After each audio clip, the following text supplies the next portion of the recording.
out their rental situations, some experiencing the hikes firsthand. Currently, I pay $1,500. Initially, it was $1,300.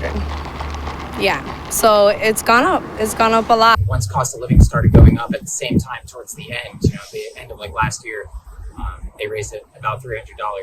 And my grocery bill actually went up by about $100 a month at the same time. So you think it's like a $400 hike overall. While others are living with family to save up and hope for a potential drop in prices. Yeah, the cost of living here in Rhode Island is very, very high, especially being a single person, just one person.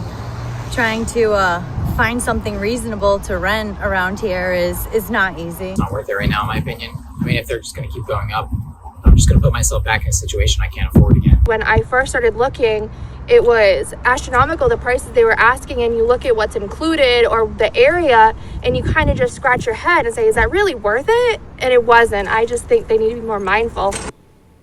A lot of great perspectives there, Hector. From what you've seen, how much do rent prices vary across the state? Well, it varies depending on where you live. So right now, if you're looking for an apartment in Providence, you're going to be paying around $1,800 to $2,500, and that's only for a one bedroom. But as you venture west and north, rates average around that $1,400 to $1,500 mark, more affordable. But as you can see, it could be difficult depending on your financial situation, and probably difficult for most for $1,400, $1,500 just for a one bedroom or maybe even a studio. And it's so far higher than it used to be. Right. In such a short amount of time. Right. Even myself, when I first came here, I was living in a one bedroom, and then, inflation happened this past year and had to move out and get a roommate. And unfortunately, incomes aren't going up that quickly.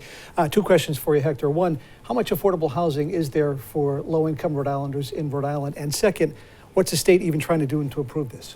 Well, John, as of right now, there are currently about 7 out of the state's 39 cities and towns that meet the 10% affordable housing threshold. That means, and actually those communities are Woonsocket, Providence, Central Falls, Newport, New Shoreham, Burrillville, and East Providence. And what that means is that 10% of the housing in those communities is for income-restricted residents. Now, I spoke with Rhode Island Director of Housing Joshua Stahl to find out what's being done to expand the threshold to the other 32 communities in the state. Here's what he had to say. We need to, 1, fix the existing housing stock, 2, build more units, and 3, stabilize households. So we're doubling down on our efforts as a state and at the Department of Housing to reach out to every single mayor, every single town manager, the planning departments, to find solutions that fit for every town. Well, you got to start somewhere, but that's Right. going to take a long process. Right, and I spoke with Senator Jack Reed yesterday as well about this issue, and he said, we're not where we should be. A lot of it is the supply. They have to make housing more available, not just affordable. And as you said, only time will tell as to when those prices will actually drop. And probably in line with inflation, so we'll see what happens. All right, Hector, good information there. Thank you. Thank you, John.